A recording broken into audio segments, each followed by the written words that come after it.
প্রিয় শিক্ষার্থীবৃন্দ, সকলকে এমসি স্কুলের পক্ষ থেকে অনেক অনেক শুভেচ্ছা এবং অভিনন্দন। আশা করি তোমরা সবাই ভালো আছো। আজকে আমরা এসএসসি 2025 সালের একটি গুরুত্বপূর্ণ সাজেশন নিয়ে আলোচনা করব। আজকে যে বিষয়টি নিয়ে আলোচনা করব সেটি হচ্ছে বাংলাদেশ ও বিশ্ব পরিচয়। বাংলাদেশ ও বিশ্ব পরিচয় এই সাবজেক্টটি আমাদের জন্য খুবই গুরুত্বপূর্ণ যারা সায়েন্সে আছে। এখন বিষয়টা হচ্ছে কেন গুরুত্বপূর্ণ। আমরা ম্যাক্সিমাম সময় যে সাবজেক্টগুলোয় বেশি সময় দেই সেই সাবজেক্টগুলো কিন্তু অবশ্যই ভালো করি, কিন্তু আমরা মনে করি যে বাংলাদেশ বিশ্ব পরিচয় একটি সহজ সাবজেক্ট এবং এটা রিডিং পড়লেই বা গল্পের মতো পড়লেই এখান থেকে বানিয়ে বানিয়ে লেখা যায়, এরকম চিন্তা করে পরীক্ষার আগ মুহূর্ত পর্যন্ত দেখি বইটা গোছায় উঠতে পারি না।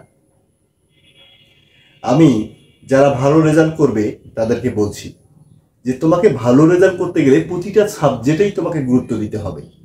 এবং আমরা এই বাংলাদেশ বিশ্ব পরিচয়ে যারা খারাপ রেজাল্ট করি তারা ম্যাক্সিমামে এই বাংলাদেশ বিশ্ব পরিচয়ে খারাপ রেজাল্ট করি। এর প্রধান কারণ হচ্ছে গুরুত্ব না দেওয়ার কারণে। সুতরাং যে কাজটাই তোমাদের করতে হবে সেটাই হচ্ছে যে এই সাবজেক্টটিকে তোমাদের সমান গুরুত্ব দিতে হবে। তাহলে দেরি না করে আমরা দেখি যে এই যে বাংলাদেশ বিশ্ব পরিচয় 16টি অধ্যায় আছে, 16টি অধ্যায়ে এই যে বিশাল একটা বই, 16টি অধ্যায়ের একটি বই, এই বইটিকে কিভাবে আমরা সহজেই শেষ করে একটি ভালো রেজাল্ট করতে পারি। পরীক্ষায় 11টি প্রশ্ন থাকবে, তোমাকে 60টি প্রশ্নের উত্তর দিতে হবে। তাহলে এই 11টি প্রশ্ন কমন পেতে গেলে, অর্থাৎ এখান থেকে 60টি প্রশ্নের উত্তর দিতে গেলে কোন কোন অধ্যায়গুলো তোমাকে বেশি গুরুত্ব দেওয়া উচিত সেই অধ্যায়গুলো নিয়ে আলোচনা করব। দেখো, এখানে আমি প্রথম অধ্যায় থেকে নৈর্ব্যক্তিক আসে, অনেক সময় সৃজনশীল প্রশ্ন আসে। এখান থেকে তোমার 50-50 কিন্তু মানে প্রশ্ন আসতেও পারে আবার নাও আসতে পারে। কিন্তু দ্বিতীয় অধ্যায় স্বাধীন বাংলাদেশ, এখান থেকে কিন্তু প্রতি বছর প্রশ্ন আসে এবং এখান থেকে সকল বোর্ডের প্রশ্ন আসে। তার মানে এখানে এই দ্বিতীয় অধ্যায় থেকে একটি প্রশ্ন তোমাকে ধরে নিতে হবে এবং এই অধ্যায়টি কিছুতেই বাদ দেওয়া যাবে না। তারপর দেখো তৃতীয় অধ্যায়, এই অধ্যায়টি খুব গুরুত্বপূর্ণ, এখান থেকে একটি প্রশ্ন প্রতি বছরেই আসে। তাহলে দেখো, এখান থেকে দ্বিতীয় অধ্যায় থেকে একটি প্রশ্ন আসবে এবং তৃতীয় অধ্যায় থেকে একটি প্রশ্ন আসবে। তারপর দেখো চতুর্থ অধ্যায় বাংলাদেশের ভূপ্রকৃতি ও জলবায়ু এবং বাংলাদেশের নদ নদী ও প্রাকৃতিক সম্পদ, এই দুইটি অধ্যায় মিলে একটি প্রশ্ন হয়। দুইটি অধ্যায় মিলে একটি সৃজনশীল প্রশ্ন হয়। আবার অনেক সময় একটি অধ্যায় থেকেও একটি প্রশ্ন দিতে পারে, কিন্তু তাহলে এখানে দুইটি অধ্যায় থেকে যদি একটি প্রশ্ন আসে তাহলে একটি প্রশ্নের জন্য তো হলেও তোমাকে দুইটি অধ্যায় পড়তে হবে, অর্থাৎ 4-5 তোমাকে পড়তে হবে। এখান থেকে একটি অধ্যায় থেকে একটি প্রশ্ন আসতে পারে, নতুবা যৌথভাবে একটি প্রশ্ন আসতে পারে। তাহলে এই অধ্যায়টি তোমার পড়তে হবে। তারপর দেখো আমাদের সপ্তম অধ্যায়, অধ্যায় 7, এটা কিন্তু তোমাদের জন্য ভেরি ভেরি ইম্পর্টেন্ট। এখান থেকে প্রশ্ন আসবেই, বাধ্যতামূলক এখান থেকে একটি প্রশ্ন থাকবেই। তাহলে এই অধ্যায়টিকে আমাদের খুব বেশি গুরুত্ব দিতে হবে, কারণ সপ্তম অধ্যায় থেকে প্রশ্ন আসে।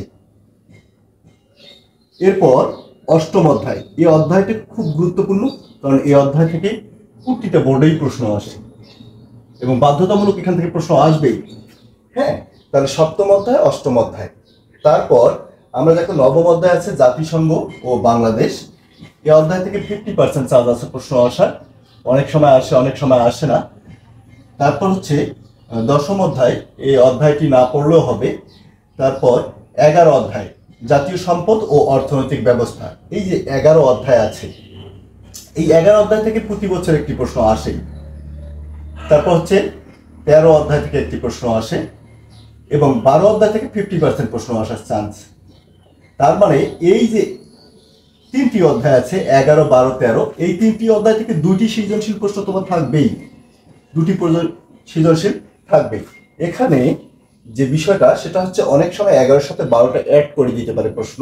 সেক্ষেত্রে তোমাকে এই তিনটি অধ্যায় যদি তুমি পড়ো, তিনটি অধ্যায় থেকে তোমার দুটি প্রশ্ন কমন থাকবেই, এটা তুমি 100% শিওর থাকো। তারপর দেখো এখানে 14 অধ্যায় থেকে একটি প্রশ্ন থাকে এবং 15 এবং 16 অধ্যায়, এই দুটো অধ্যায় কিন্তু রিলেটেড, এই দুটি অধ্যায় থেকে একটি প্রশ্ন থাকে।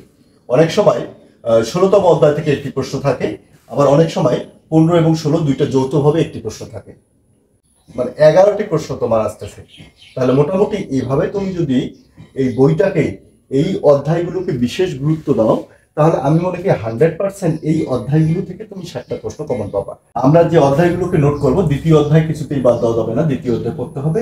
তারপর হচ্ছে তৃতীয় অধ্যায়, তারপর হচ্ছে 4, 5 এই দুটো অধ্যায় মিলিয়ে হচ্ছে একটা অধ্যায়, একটা প্রশ্ন। তারপর হচ্ছে 7, 8, তারপর হচ্ছে 11, 13, তারপর হচ্ছে 14, 15,